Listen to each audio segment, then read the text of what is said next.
Quisiera hablarles acerca de un tema que he titulado El fundamento de una iglesia sana. El fundamento de una iglesia sana. Bendito sea el Señor. ¿Cuántos quieren ser una iglesia sana? Amén. Una iglesia sana. Lamentablemente, hoy es difícil, da pena decirlo, pero es la verdad. Es difícil ver una iglesia sana. Existe una iglesia sana, bendito sea Dios. Hay un pequeño remanente que se mantiene firme, que se mantiene basado en principios establecidos en la palabra de Dios. Pero la realidad, y vuelvo a mencionarlo, es que en nuestros días existe también una iglesia enferma, una iglesia que lamentablemente se ha olvidado de las bases, de los principios que caracterizaron a la iglesia del primer siglo. Quisiera tomar como referencia a este tema que vamos a desarrollar en esta mañana, el libro de los Hechos, capítulo 2, del verso 43 al 47. Hechos, capítulo 2, versículos 43 y 47. Lo vamos a leer inmediatamente para luego entrar ya en la palabra.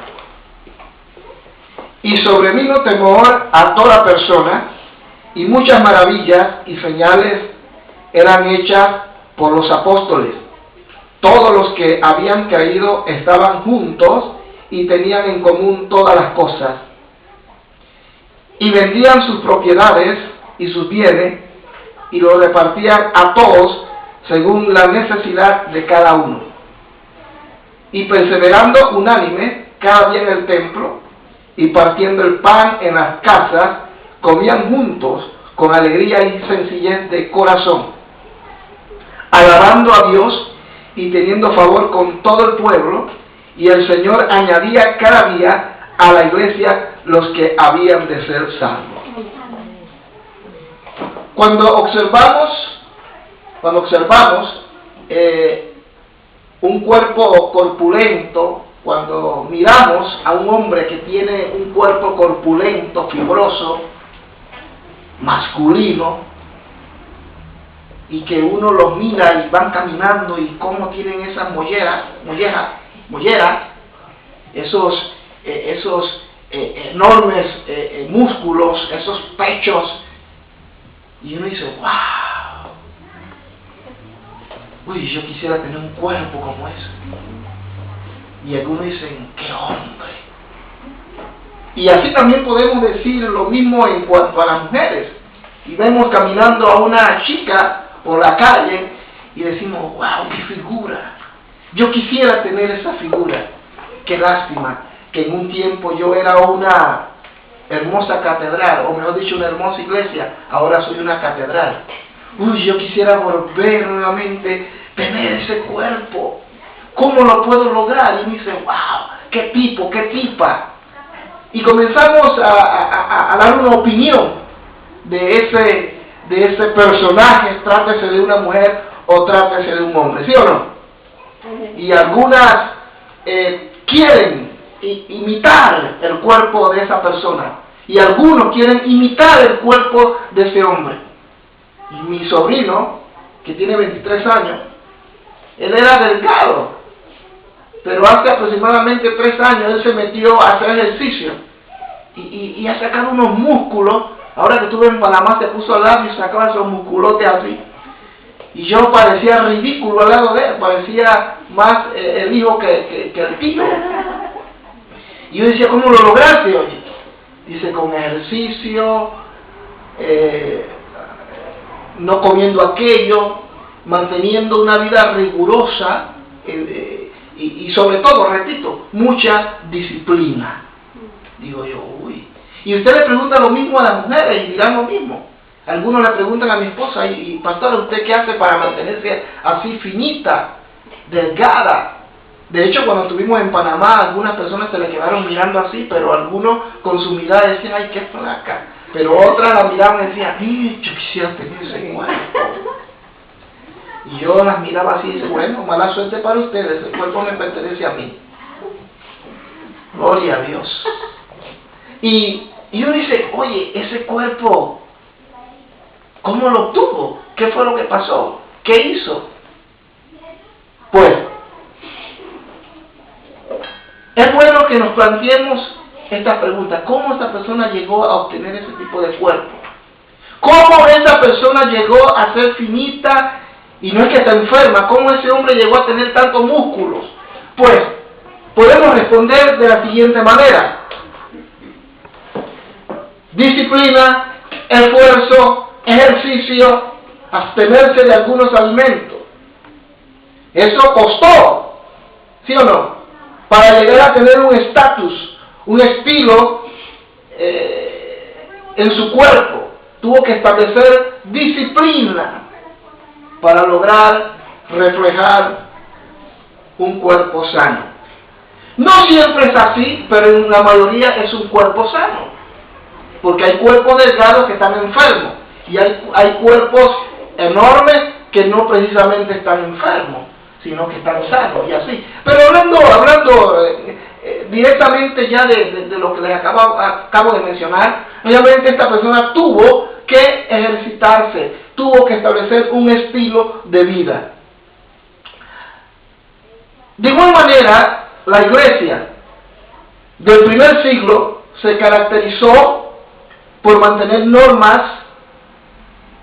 bien altas de conducta y excelencia para poder reflejar lo que en su tiempo, en su época, llegó a ser quizás la envidia de muchos.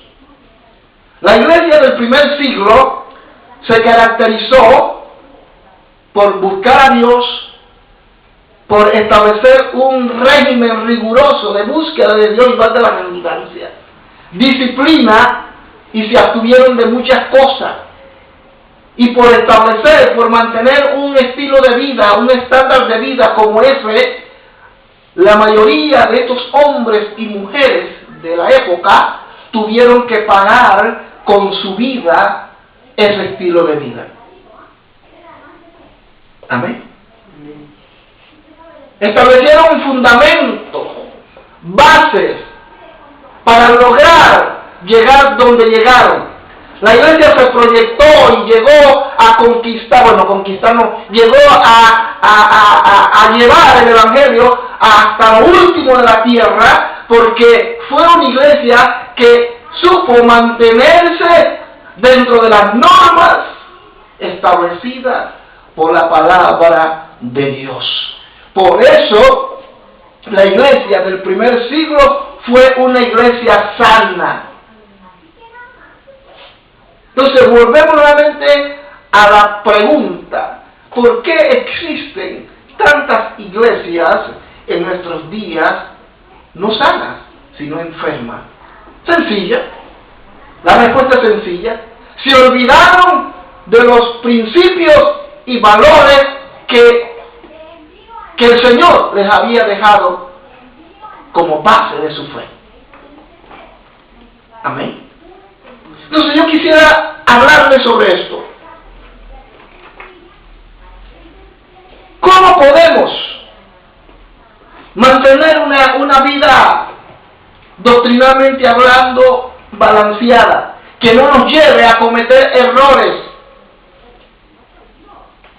cometer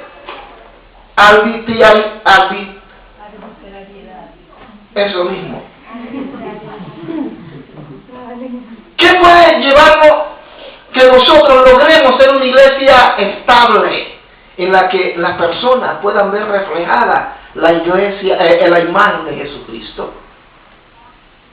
¿Qué puede impedir que nosotros corramos en el desenfreno que hoy está sucediendo en la iglesia en términos generales? Manteniendo los fundamentos que Cristo estableció. No es fácil. No es fácil.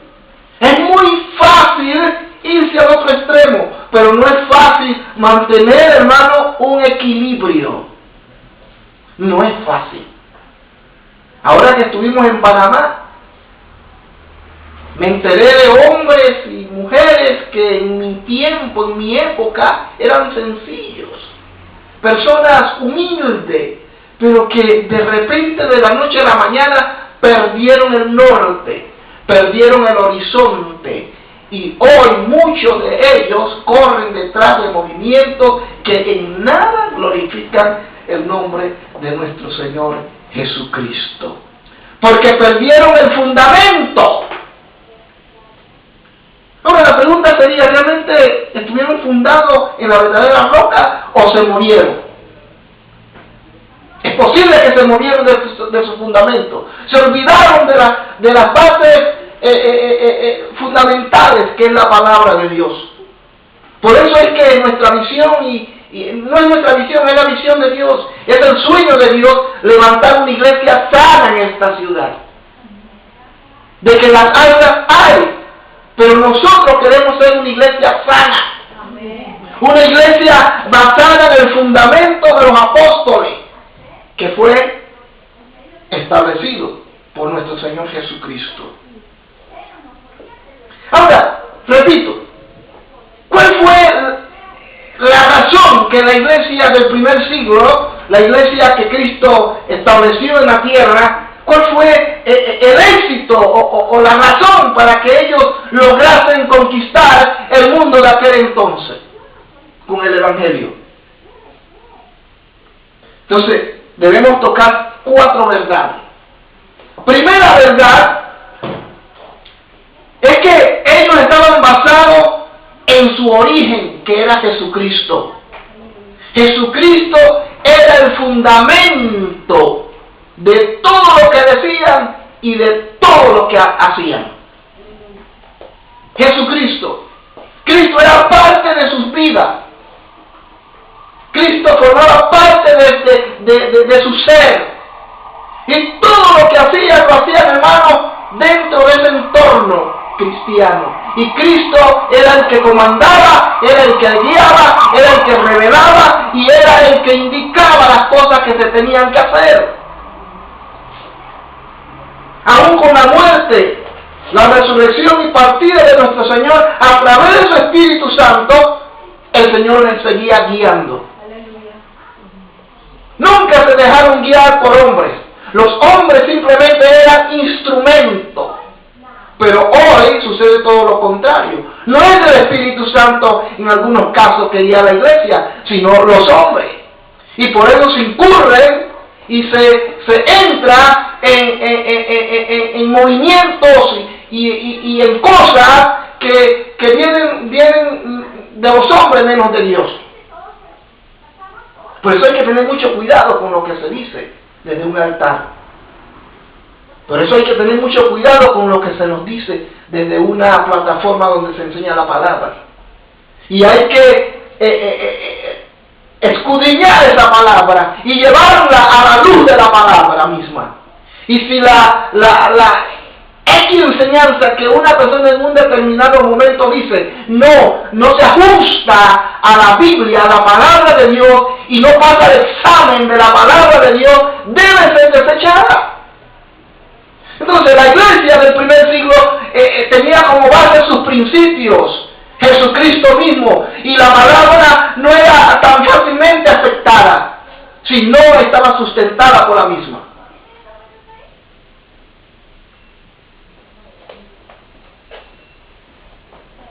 Amén. Donde leímos hace un momento en Hechos capítulo 2 del 43 al 47, se habla cuál era la característica de la iglesia de esos primeros días. Cuando Cristo ascendió a los cielos, Él dijo: no se vayan hasta que seáis investidos por el poder del Espíritu Santo. Y luego vayan y prediquen a todas las naciones. Pero no se vayan, sean llenos del Espíritu Santo. porque Él será el que les guiará, Él será el que les sustentará, Él será el que les mostrará toda verdad. Él convencerá al mundo de pecado, pero no se vayan, no se les ocurra salir sin antes ser llenos. Ellos estaban claros en eso. Y aunque algunos, antes que de manera oficial se estableciera la iglesia, se fueron porque se desanimaron, aquellos 120 se quedaron y creyeron y fueron llenos del poder del Espíritu. Y a partir de allí, hermano, comenzó la iglesia a proyectarse, a moverse, pero su base era Cristo mismo. Era Cristo mismo. Y todo lo que hacían, lo hacían en función de Cristo y en función a la palabra que Él había dejado escrita. Que había sido, había sido dicha a los apóstoles, y luego los apóstoles la transcribieron, la pasaron de generación en generación, como hasta el día de hoy ha llegado a nosotros. Pero en el camino, esa palabra ha sido adulterada. En el camino, esa palabra ha sido violentada. Y hoy se dicen tantas cosas, hermanos, que parecen verdad, pero que no lo son. Dice que en esta primera iglesia, luego que ellos fueron llenos del Espíritu Santo, había temor. Amén. Miren lo que dice el verso 43. Y sobrevino temor a toda persona, y muchas maravillas y señales eran hechas. Había temor. Había señales. Y aclaro esto, hermano. La gente no seguía las señales. Las señales le seguían a ellos. Hoy la gente anda detrás de las señales. Hoy que fulano, viene el profeta tal, viene el apóstol tal, viene el ungido tal. ¿Y qué pasó?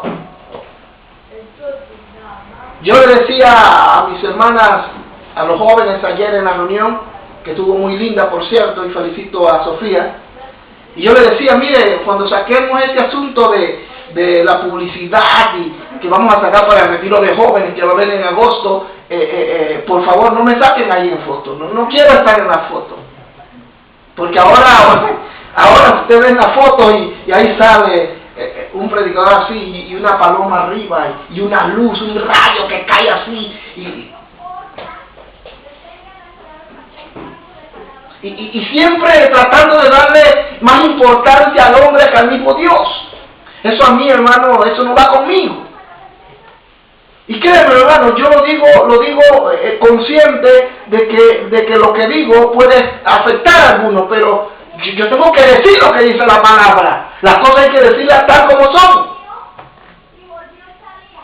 Pero yo no soy, me decía mi hermana Lorena, ay pastor, no sea demasiado, ¿cómo fue eso?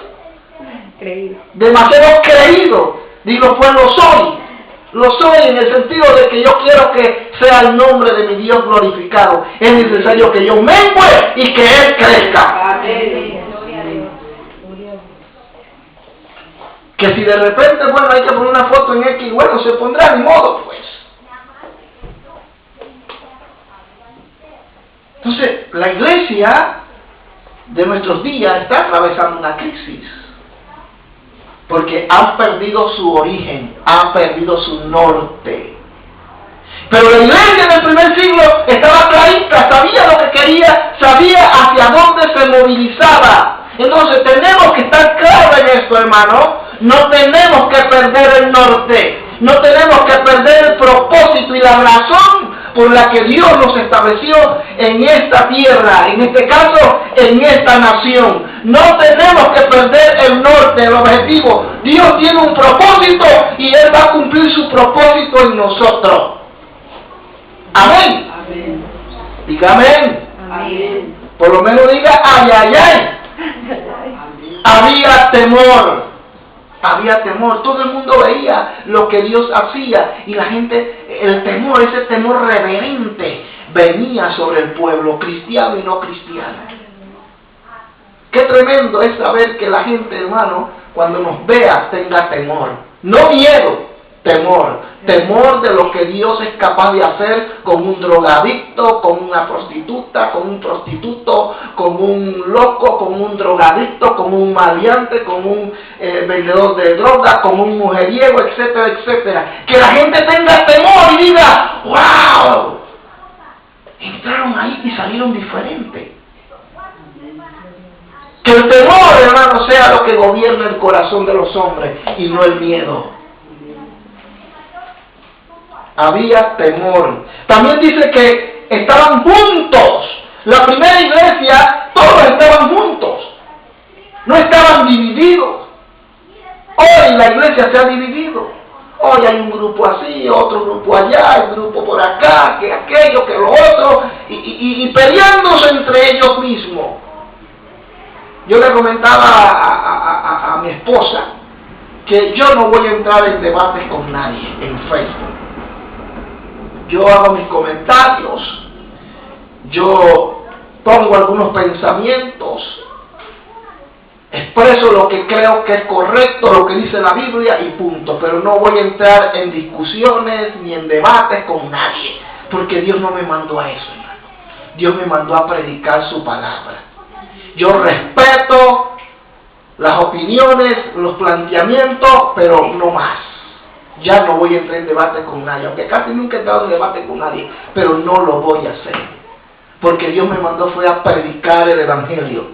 Yo no voy a estar peleando con mis propios hermanos. El diablo se goza, se ríe. El diablo está feliz, porque entre nosotros mismos nos estamos peleando. Y el diablo dice, mira, pues me están haciendo el trabajo. El trabajo que yo debería de hacer y mis demonios, resulta que ellos lo están haciendo por nosotros. Tranquilos, no hagamos nada, porque la iglesia misma le está dando comida al diablo. Pero dice que la iglesia primitiva estaban juntos, unánimes, todos juntos, todos tenían una sola meta, un solo propósito. Es posible que existieran ideas diferentes, que algunos tuvieran un concepto, el otro, y así. Pero al final, hermano, todos concordaban en algo. Cristo era el centro. Cristo era la razón. Usted puede tener opiniones diferentes conmigo. Y puede ser que no esté de acuerdo en algunas cosas que digo y que hago. Eso es normal, estamos en democracia. ¿Sí o no? Dios no impone nada. Dios te dice lo que es correcto y lo que es malo. Tú decides si lo aceptas o no. ¿Estamos? Aquí no le vamos a imponer. Aquí se hace lo que dice el apóstol Tomás, digo, el pastor Tomás. Aquí se hace lo que decimos nosotros porque somos los meromeros. Y el que no lo hace, está en disciplina o se va de la iglesia. No, hermanos. Eso se llama religiosidad, fariseísmo. Y aquí nosotros no le vamos a imponer nada. Lo lindo es que usted reciba la palabra, que la palabra de Dios le entre y que el Espíritu Santo le redarguya de pecado y que el Espíritu de Dios, por temor y por amor a Dios, le dé testimonio de que usted tiene que cambiar. Amén. Pero cuando se le impone y cuando se le manipula y se le mete miedo, hermano, claro, usted va a ver que todo el mundo hace lo que el pastor dice, pero no lo hacen por amor ni por temor, lo hacen por obligación. Y aquí, hermano, usted no tiene que sentirse obligado. Usted simplemente lo hace porque la Biblia lo dice y punto.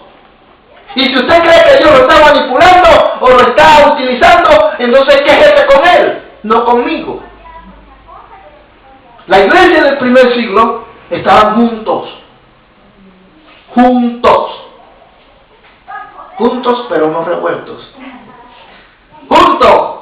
Si vamos a lograr, hermano, que Bélgica, que Bruselas, que la comuna de Perpec, donde estamos ubicados, lleguen a conocer el Evangelio, será a través de la unidad. Amén.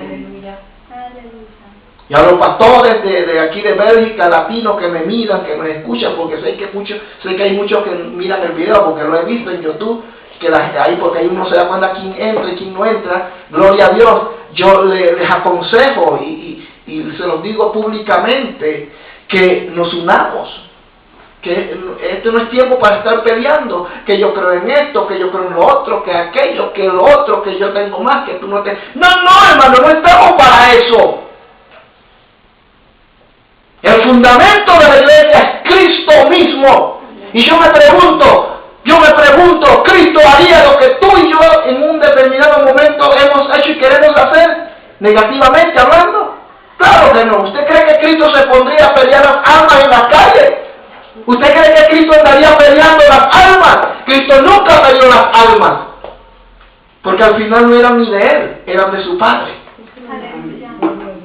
Él nunca se puso a pelear con los fariseos, ni con los saduceos, ni con los herodianos, ni con todos los feos de la época, y decirle, me la dan porque le pertenece. No. Cristo simplemente les proclamaba la verdad y ellos tenían que tomar la decisión. Yo creo que vamos a tener que cerrarla porque se escucha clarito allá y va a salir en el video la ventana. No importa, después todo yo vine más negro de lo que soy, hermana. Tranquila. Bendito sea el Señor. Alabado sea su nombre. Dice que también se sacrificaban. Había sacrificio. Ahí todo está resumido en el verso 43 al 47 del capítulo 2 de Hechos. Se sacrificaban. Qué lindo cuando observamos cómo entre nosotros los cristianos pagamos el precio por apoyar al otro hermano. Estar temprano a la iglesia. Venir a los ayunos, leer la palabra. A veces cuesta, pero es un sacrificio que le agrada a Dios. Amén. No hacemos el sacrificio para ser salvos, ya somos salvos. Es un sacrificio porque todo lo que se hace es un sacrificio. Venir de tan lejos y estar en la casa de Dios. Dejar de hacer algunas cosas, quedarse en cama durmiendo, viendo televisión, salir al cincuentenario que está a unos cuantos metros de aquí, irse a Chuma y darse una caminata por el Parlamento, irse al Interior, así se llama, allá santo, ahora todo el mundo sabe, ¿no? Qué lindo, ¿no? Pasarla bien con los hijos, el esposo, la esposa, qué sé yo, pero usted hizo el esfuerzo para estar en la casa de Dios.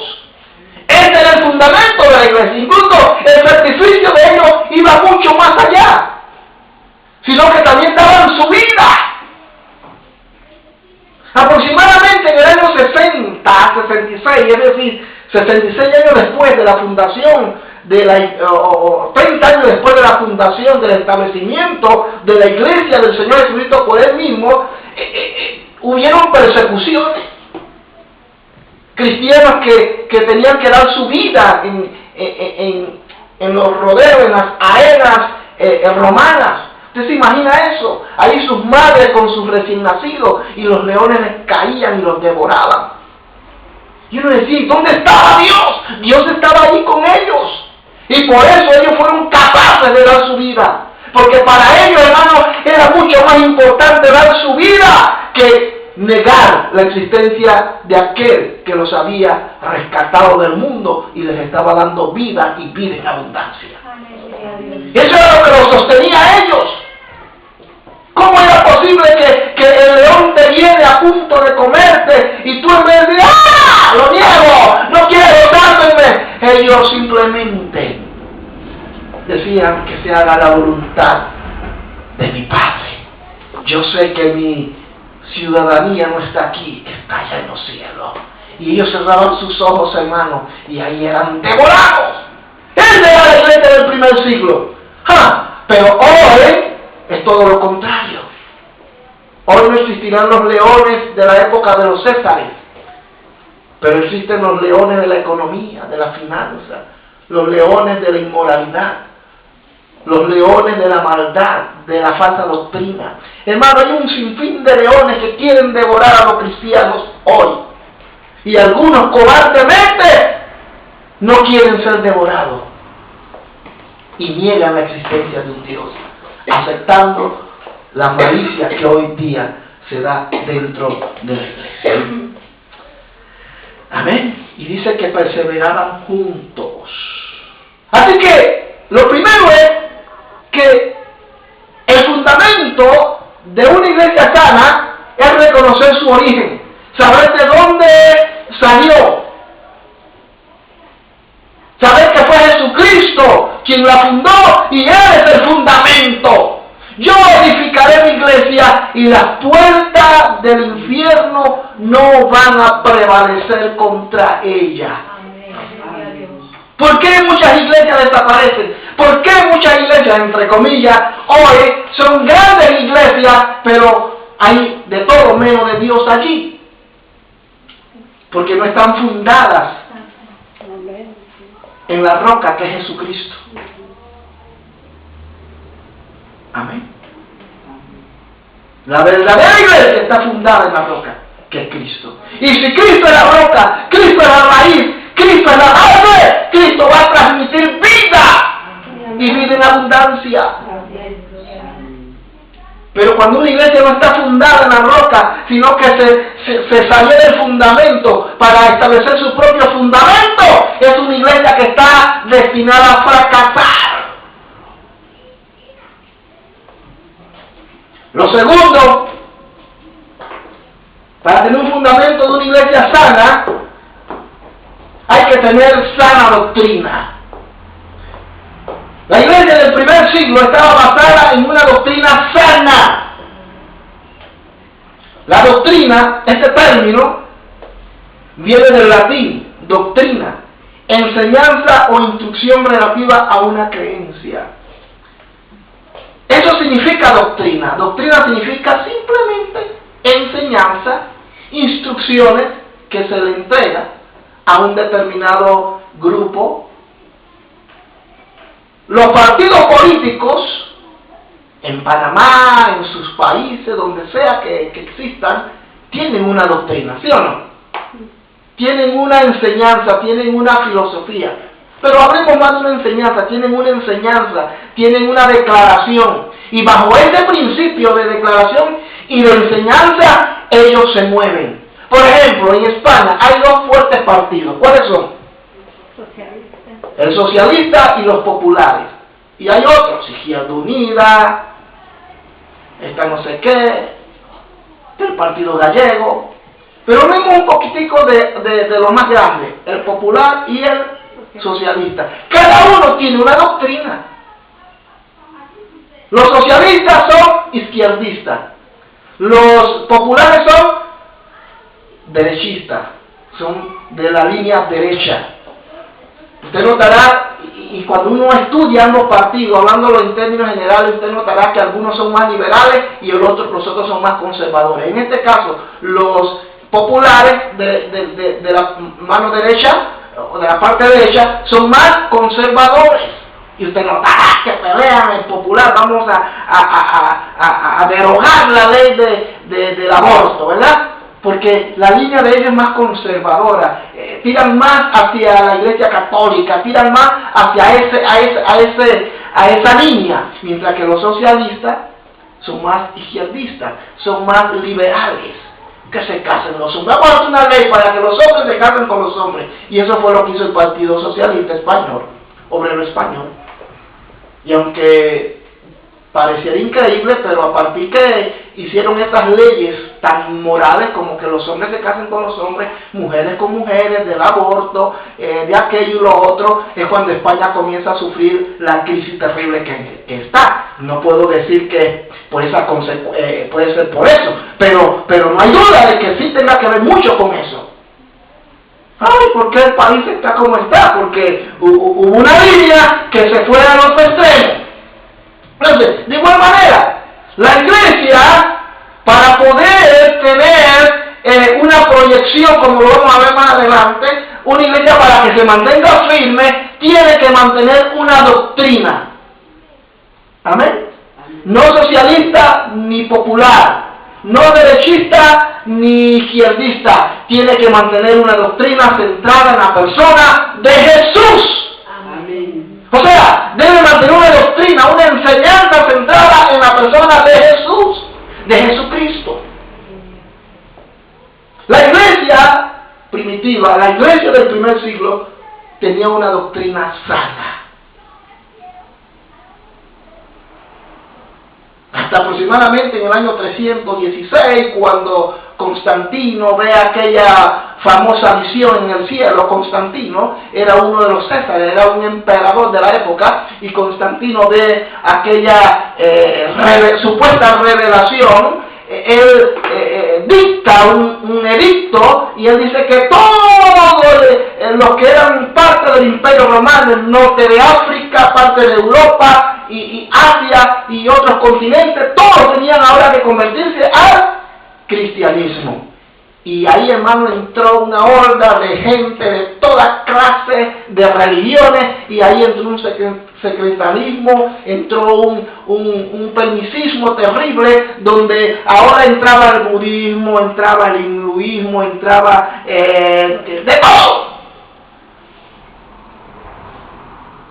Aunque en esa época, precisando ese tiempo, si no me equivoco, aún no existía el budismo ni el hinduismo, pero por mencionarle un ejemplo. Y se relajaron las normas y la iglesia comenzó a perder su efervescencia, comenzó a perder su autoridad y comenzó a perder sus valores y sus principios. Y la doctrina fue, hermano, adulterada. Y a partir de ahí, hermano, la iglesia no ha sido lo mismo. Existe, porque el Señor viene por esa iglesia. Pero a medida que pasa el tiempo, escuchamos y vemos cosas que uno dice, pero ¿a dónde vamos a llegar? Dentro de la iglesia se dicen cosas que no están aquí, hermano, en la palabra. No están en la palabra. Pero lo más triste es que usted ve grandes iglesias o pequeñas y todo el mundo, viene un gran predicador y dice, sí, porque la iglesia va a pasar por la tribulación, y todo el mundo, ¡ay! Y no saben ni por qué dijeron amén. Porque desconocen sus orígenes, desconocen la doctrina, desconocen la enseñanza. La doctrina de los apóstoles, que había sido dada y transmitida a toda la iglesia, al final, hermano, con el tiempo fue diluida. Al final, dicha doctrina no era creada o inventada por ellos, sino que el Señor se la había transmitido a ellos. Vamos a buscar en Juan, capítulo 7, el Evangelio según San Juan, capítulo 7, el versículo 16. Mira lo que dice. Capítulo 7 del Evangelio según San Juan, versículo 16. Jesús le respondió y dijo, mi doctrina no es mía, sino de aquel que me envió. La doctrina ni siquiera era de Jesús. Él la recibió de su Padre. La enseñanza que Jesús daba no venía de él, sino que todo lo recibió de quién? De su Padre. Y él la transmitió al pueblo. Pero a quien él la transmitió, por eso ahora entendemos por qué él le dedicó tiempo a los 12. Porque esos 12 discípulos, apóstoles, que por cierto, ese orden desapareció. Puede existir un ministerio apostólico que en estos tiempos sería los misioneros modernos que conocemos, pero los apóstoles como tales no, porque ese orden apostólico desapareció con la muerte de los 12. Entonces el Señor, sabiendo esto, porque fueron únicos, ese molde se rompió. Entonces el Señor, sabiendo que le quedaba poco tiempo y que no podía abarcar a todos, Él creó y escogió a 12 apóstoles para transmitirle a ellos la enseñanza, la doctrina, que luego al partir de Él, ellos se encargarían de llevársela a todos. Amén. Pero además de la doctrina, ellos capacitaron al pueblo, a estas primeras generaciones, para que una vez que ellos desaparecieran, otros siguieran transmitiendo aquella doctrina sana. Pero esa doctrina, esa enseñanza no era de Jesús, venía del mismo Padre. Ahí lo dice el versículo 16 del capítulo 7 de Juan, 7:16. ¿Dónde está? 7:16, me perdí. Aquí está, así. Jesús le respondió y dijo, mi doctrina no es mía, sino de aquel que me envió. Ni el mismo Cristo decía, esto es mío, es mi revelación. No, era la revelación del Padre. Y eso es lo que a veces, hermanos, algunos osados dicen, traigo una nueva revelación. Hermanos, mucha atención, Cuando alguien desde este altar, llámese Tomás Rodríguez, que soy yo mismo, u otro predicador, y diga algo que no se ajusta a la palabra, hay que examinar eso. Amén. Porque si el mismo Jesucristo dijo, no es mi doctrina, es la de mi Padre, ¿quién osadamente puede decir esto dice la palabra de Dios sin que esto se pueda sustentar? O que alguien diga, Dios me dio una revelación. No, hermano, ya no hay más revelación. Por favor, apréndase eso. Entre más rápido lo aprenda, mejor. No hay más revelación. Lo que decimos es una nueva revelación, quizás sea una nueva revelación para nosotros, pero esta revelación ya existió, está en la palabra. Amén. Y el Espíritu Santo que mora en nosotros, le revela a nuestro espíritu esa revelación.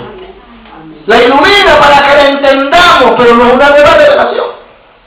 Hermanos, hoy les traigo lo último. No, hermano, eso no es así.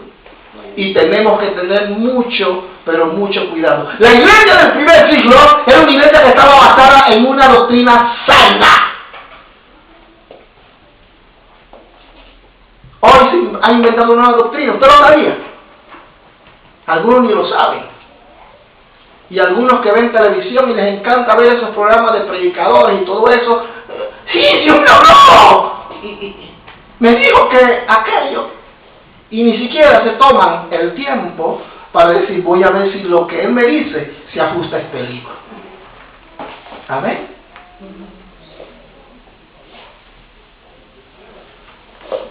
Hermano, no deje que le metan borriguero por iguana. No deje que le metan gato por liebre. Creo que es así. Sí, es el más fácil. No deje que le metan, hermano, una culebra de mentira por una culebra de verdad. Mucho cuidado. Usted es responsable. Usted no podrá culpar al que le da esa mentira o esa falsa doctrina. Él es culpable y tendrá que darle cuenta a Dios. Pero usted no podrá excusarse delante de Dios y decir, no, es que fulano, que era apóstol, que era profeta, que era este y aquello me lo dijo. ¿Y qué pasó? Tú leíste lo que dice mi palabra. Hermano, es que la palabra es la mayor autoridad. Es de la máxima autoridad nuestra. Nadie tiene más autoridad que la palabra. Nadie, por más apóstol o profeta o reverendo o obispo, llámelo como quiera. Ese es el problema, que muchos se agarran de ese título para hacer más de 5 diabluras. Y hay que tener mucho cuidado. Ay, no es que es ciego. No. Hay que respetarlo. Siempre y cuando lo que diga es cierto. Pero si lo que está hablando no se ajusta a la palabra, no es una falta de respeto que yo lo confronte. Y que yo le diga, un momento. Usted dijo esto. ¿Lo que usted dijo es lo que yo pienso? Si es lo que usted piensa, entonces usted está equivocado. Porque la Biblia no me dice eso. Ay, es que me estoy rebelando contra el cielo y luego me maldice. No.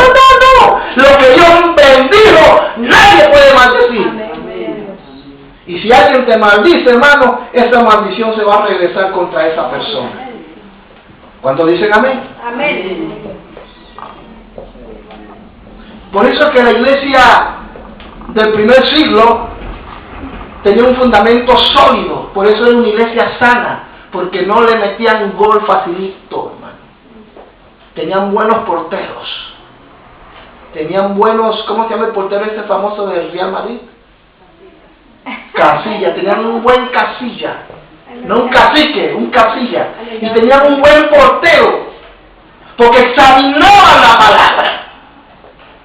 Yo le pregunto y no me responda, ¿usted examina lo que yo le digo?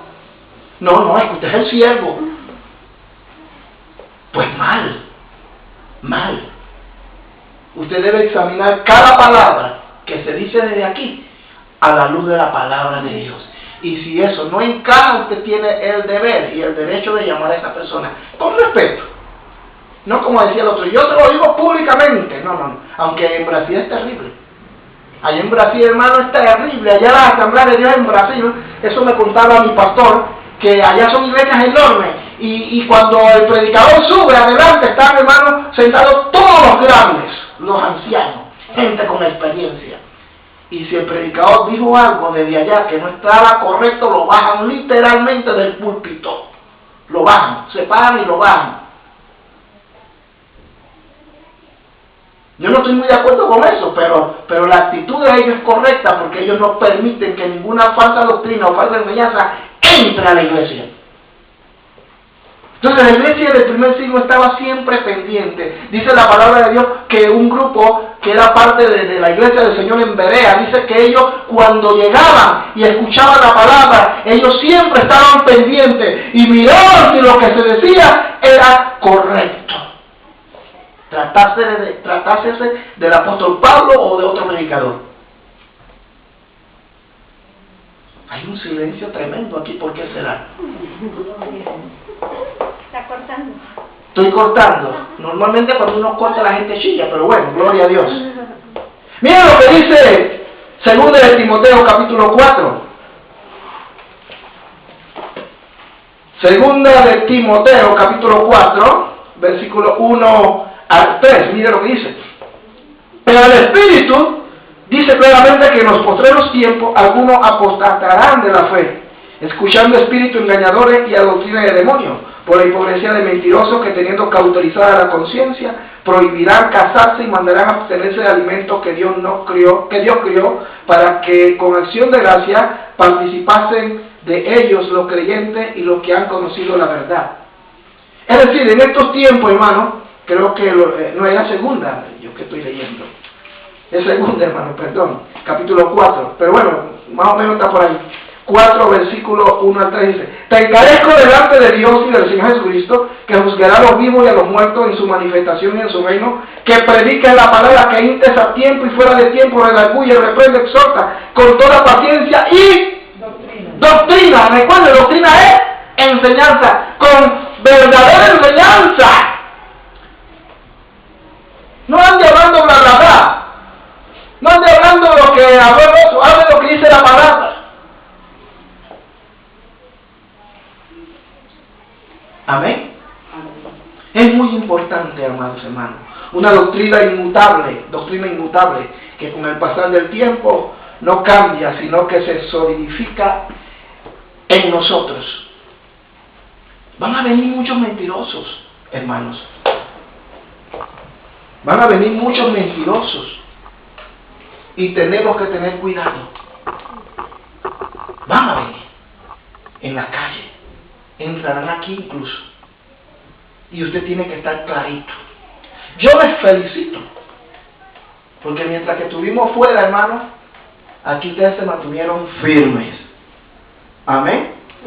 Incluso yo cuando dejé al pastor Johnny y al pastor Carl, sobre todo el pastor Johnny, él fue muy claro conmigo y yo fui muy claro con él. Y yo le dije al pastor Johnny, yo no le conozco, pero yo he puesto esa confianza en usted, porque el Señor me ha dado ese permiso. Y yo sé que usted va a hacer un buen trabajo. Yo recuerdo que el hermano Johnny me dijo: pastor, yo soy humano y cometo errores. Y si hay algo que yo hice o haga, usted me lo dice. Amén. ¿Por qué, hermano? Porque tenemos que ser claros. Y si yo voy a predicar a una iglesia y yo dije algo, hermano, en la iglesia que yo iba a predicar, los pastores que me han dejado en esa iglesia, por ejemplo en Suiza, ellos dejan un equipo de ancianos y los ancianos van y leen, informan al pastor lo que yo dije y cómo lo dije y cuándo lo dije y por qué lo dije. Pero sabe, cuando yo fui a predicar a esa iglesia, yo iba con temor y temblor. Digo, Dios mío, ¿cómo predicar el pastor de aquí?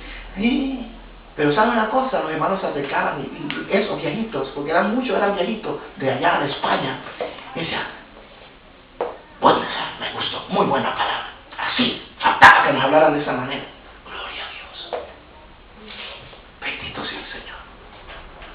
Pero usted tiene la responsabilidad que cuando alguien viene a predicar, hermano, usted, mire, y no se sienta mal por eso. Quiero que quede claro eso. Porque mire, no sé por qué hago énfasis en esto, pero mucha gente, muchos cristianos, muchos de ustedes tienen temor de llamarle la atención a un ministro. Si digo algo que no fue correcto, hágalo, pero con respeto. Ay, no, porque es el cielo. ¿Y qué? Está en juego mi salvación. Está en juego mi posición como pastor o como miembro de esa iglesia. Y mi deber es preguntar por qué usted dijo eso. Amén. Amén. Denle un aplauso al Señor.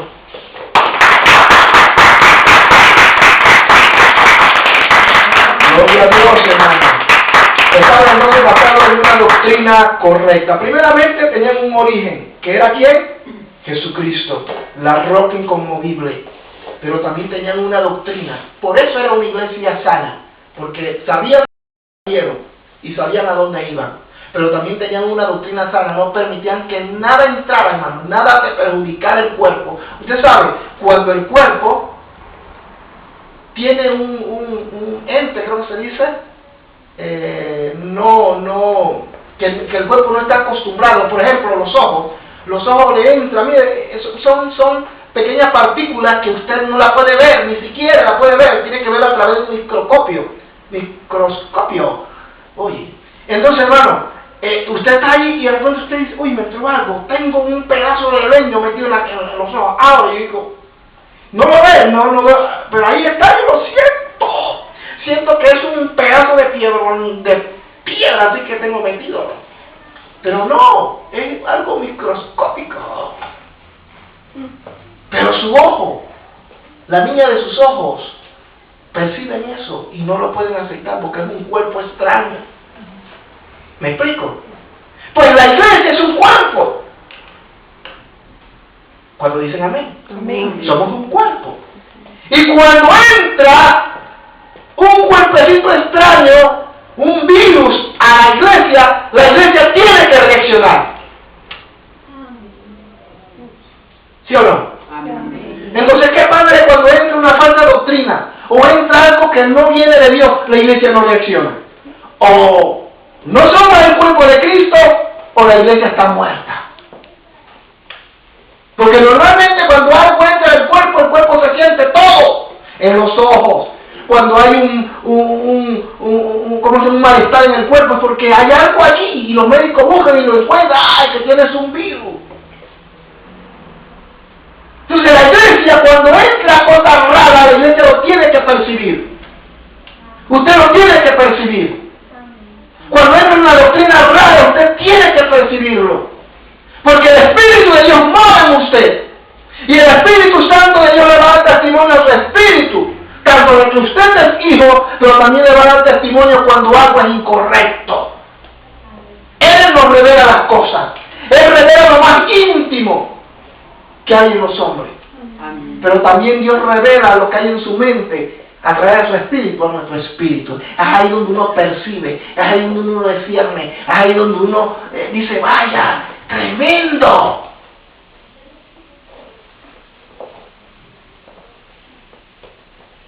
Gloria a Dios. Y lo tercero, la iglesia primitiva era una iglesia sana porque tenía una conducta correcta, estaba basada en una conducta correcta. La conducta del verdadero creyente no se dice ni se vende, sino que se manifiesta y se prueba en acciones ejemplares.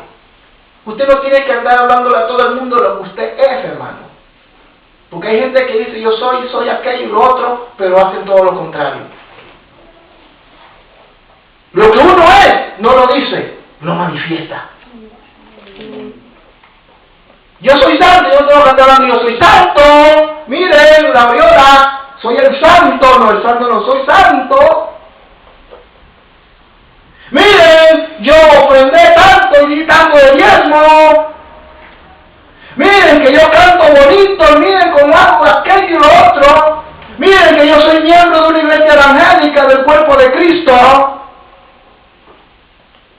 Miren que yo no tengo nada contra nadie, yo soy puro y santo, yo soy casi igualito a Jesús. No, eso no se dice.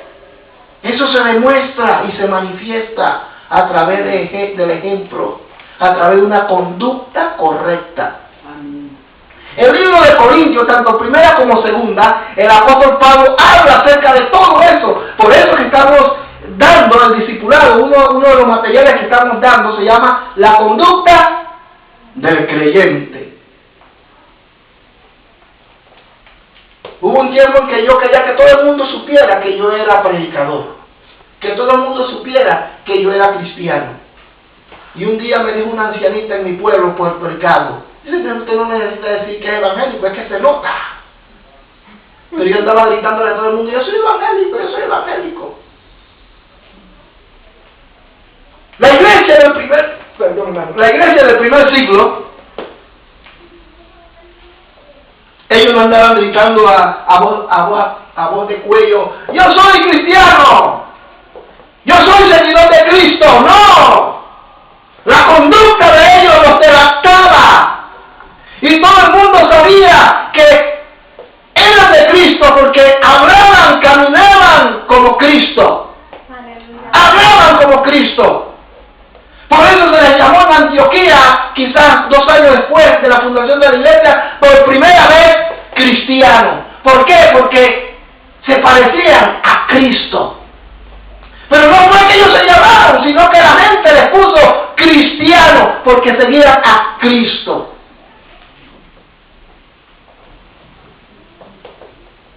Entonces la conducta no se vende, ni se manifiesta, sino que se pone como ejemplo. Su conducta, la conducta de ellos estaba basada primeramente en la experiencia. Ellos habían tenido una experiencia con Jesús. Amén. Miren lo que dice primero de Tesalonicenses. Ellos habían tenido una experiencia con el Cristo viviente. Primera de Tesalonicenses 1, versículos 7 y 8. Y de tal manera que habéis sido ejemplo a todos los de Macedonia, hablando de los de Tesalonicenses. De tal manera que habéis sido ejemplo a todos los de Macedonia y de Acaya, y que han creído, porque partiendo de vosotros ha sido divulgada la palabra del Señor, no solo en Macedonia y Acaya, sino que también en todo lugar vuestra fe en Dios ha extendido, de modo que nosotros no tenemos necesidad de hablar nada. No tenemos que andar hablando nada de ustedes. Ustedes mismos con su actitud, con su conducta casta, su conducta ejemplar, le han demostrado a los de Tesalónica, a los de Acaya, que ustedes son verdaderos seguidores de Cristo. Hermano, usted no tiene que decir quién es. Deje que su manera de ser lo diga.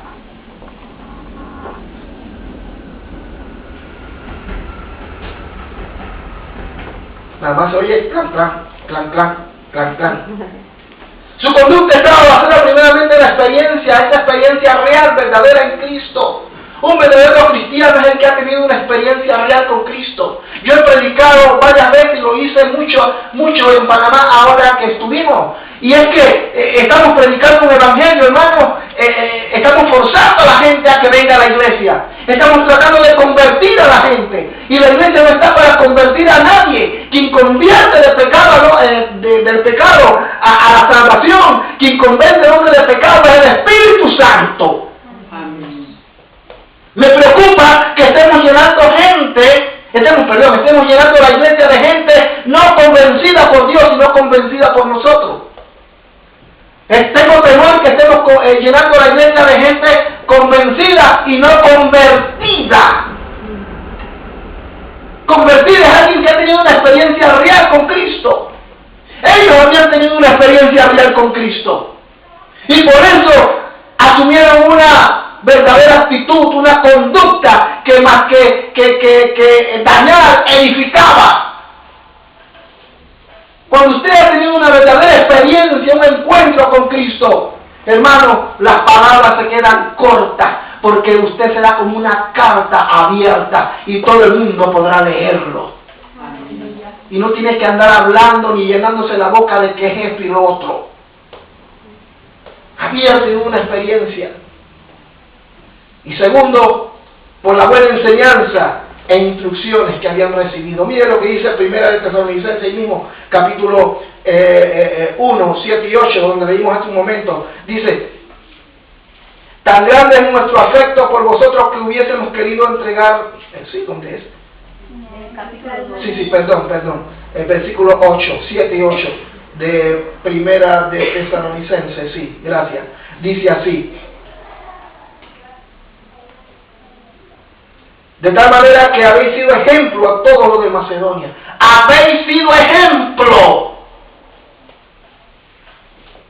Y el ejemplo no consistía en que era una iglesia enorme. No, podía ser un grupo pequeño. Pero eso no era lo que impresionaba al apóstol Pablo ni al Señor. Lo que le impresionaba no era eso. Lo que les impresionaba es que habían sido ejemplo a los de Macedonia. ¡Qué tremendo que la gente aquí en Bruselas pueda ver al CMI, pueda ver al lugar secreto, hermano, y decir, ahí hay algo diferente! Esa gente tiene algo diferente. Es un grupo minúsculo, pequeño, pero tienen algo que contagia. Pero tenemos que guardar eso, hermano. El pastor Karl Maya, el otro predicador que estuvo aquí entre nosotros, en el Facebook él escribió y dijo, estuve en una iglesia en Bruselas y esa iglesia destila vida. Aleluya. Ay, hermano, cuando él dijo esto me sentí tan orgulloso. Destila vida, juventud, decía.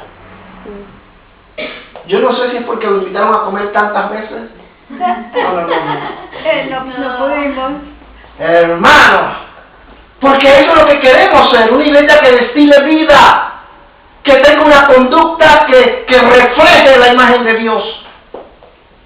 Amén. Por eso debemos cuidarnos unos a los otros. Debemos ser guardas uno de los otros. Guárdese, hermano, y guarde a su hermano. No hable cosas que no son ciertas. Mire, yo insisto en esto, lo he dicho en muchas ocasiones. Si usted escucha un comentario de un hermano, cállese la boca. Muérdase la lengua, pero si no hay prueba, no hable. Amén. Porque se está metiendo en problemas con Dios. Amén. Y se mete en problemas conmigo mismo también, porque entonces yo voy a tener que llamarle y le voy a tener que hablar a oveja.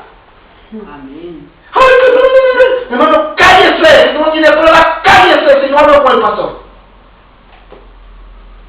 No hable cosas que no son ciertas, porque eso daña, hermano. Daña la imagen de la iglesia.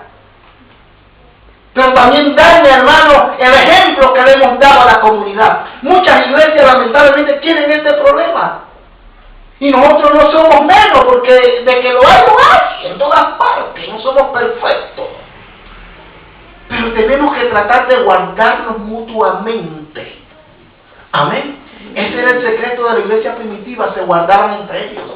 Por eso mantenían una conducta. Por eso que cuando estaban entre ellos unidos allí hablando y llegaba alguien que, oye, tú sabes que, ¿de qué? Fulano,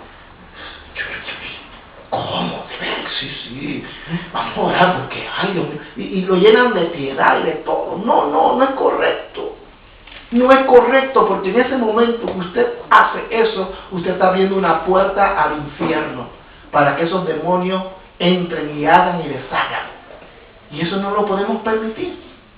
No, aquella iglesia, hermano, era una iglesia santa. Era una iglesia que se conducía como teniendo al Señor allí mismo. Y de hecho ahí lo tenían en espíritu y en verdad. Es así, hermano.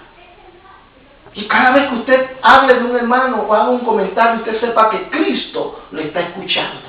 Amén. Y que usted se debe plantear y se debe formular una pregunta. ¿Cristo haría lo mismo que estoy haciendo yo? Le aseguro que no, hermano. Yo le decía a uno de los jóvenes, ¿sabe por qué la gente no quiere imitar a Cristo? ¿Por qué odian tanto el nombre de Cristo? Porque, hermano, y todo el mundo quiere imitar a Marco Witt, a Dani Berrío, a Jaime Murrer, a Tomás Rodríguez, o sea, yo, y no quieren imitar a Cristo. Yo quiero ser como el apóstol tal. ¿Y por qué no es como Cristo? Hermano, ¿sabe por qué no pueden imitar a Cristo? Porque imitar a Cristo significa que hay que pagar un precio, que hay que morir. Pero imitar a estos grandes ídolos de la música cristiana contemporánea no es fácil. Solo hago un esfuerzo, pago un poco de dinero, me enseñan buena música y hasta canto igualito y mejor que Marco Witt. Ahora soy como Marco Witt. Y cantamos y lo hacemos igualito. ¿Y por qué no somos como Cristo? Pues la iglesia del primer siglo era como Cristo, caminaba como Cristo, se conducía como Cristo. Nuestro ejemplo, nuestro único ejemplo debe ser Cristo. Ni siquiera, hermano, les pido que me imiten a mí en ese sentido. Imitan a Cristo. Amén. Él es Señor. Amén. Si hay cosas buenas que imitarme, imítala. Pero si hay cosas malas, no lo haga. Y finalmente, una conducta basada en los demás. Es decir, estaban conscientes de su responsabilidad con los demás. Cuando se conducían, cuando hablaban, cuando conversaban, cuando platicaban, cuando caminaban, cuando se reunían, cuando estaban en el mercado, cuando estaban en el trabajo, cuando estaban en la casa, en medio de los impíos, ellos se conducían sabiamente. ¿Sabe por qué? Porque ellos sabían que su conducta, buena o mala, podía tener una influencia devastadora o beneficiosa en las personas. Tenga mucho cuidado lo que dice, lo que habla, porque la gente le escucha. Y una palabra que usted diga, hermano, puede afectar para mal a una persona toda su vida. Somos una iglesia para las naciones. Somos un lugar secreto donde Jesucristo, hermano, es la base de lo que hacemos. Y aunque no somos muchos, ciertamente Dios va a cumplir su propósito en nosotros. Pero para que ese propósito se cumpla, hermano, no es invitando a ningún hombre ni a ningún ministerio. Tenemos que ser originarios. Tenemos que ser como fue la iglesia del primer siglo. Estaban basados, habían basado también su base, estaba, su proyección estaba basada en Jesucristo. Ellos, además de que su origen era Cristo y no querían salirse de ese molde, ellos también tenían una doctrina basada en la enseñanza de Cristo. Y esa doctrina, esa enseñanza los llevó a tener una conducta correcta. Y esa conducta correcta los llevó a proyectarse de manera correcta. Hermano, finalmente, hermano, una iglesia sana se proyecta sanamente. Una iglesia que sabe de dónde vino. Una iglesia que ha sido instruida correctamente. Una iglesia que ha sido instruida correctamente es una iglesia que se conducirá, que actuará de manera correcta, pero también se proyectará de manera correcta y sanamente. Tenemos que proyectarnos. La iglesia del primer siglo sabía quién era, de dónde venía y hacia dónde se dirigía. El apóstol, en el libro de los Hechos, y con esto voy concluyendo, Hechos capítulo 1, el Señor le dijo a la iglesia antes de ascender a los cielos, le dijo lo siguiente, y ahí, hermano, está radicado el propósito y la proyección de la iglesia. Pero recibiréis poder cuando haya venido sobre vosotros el Espíritu Santo y me seréis testigos en Jerusalén, en toda Judea, Samaria y hasta el último de la tierra. Ellos entendieron eso. Ellos entendieron que ellos no estaban para quedarse allí, sino para proyectarse hasta lo último de la tierra. Tenían una identidad definida en la persona de Jesús. Él era el propósito y la razón de su existir. La puerta del infierno no prevalecerá contra ella, dice la Biblia en Mateo 16, 18. La palabra de Dios también dice en Hebreos capítulo 9, lo voy a leer, usted búsquelo, en Hebreos capítulo 11, verso 13, que somos peregrinos y extranjeros en esta tierra. Estamos de paso. Esta debe ser la posición de la iglesia. Nosotros estamos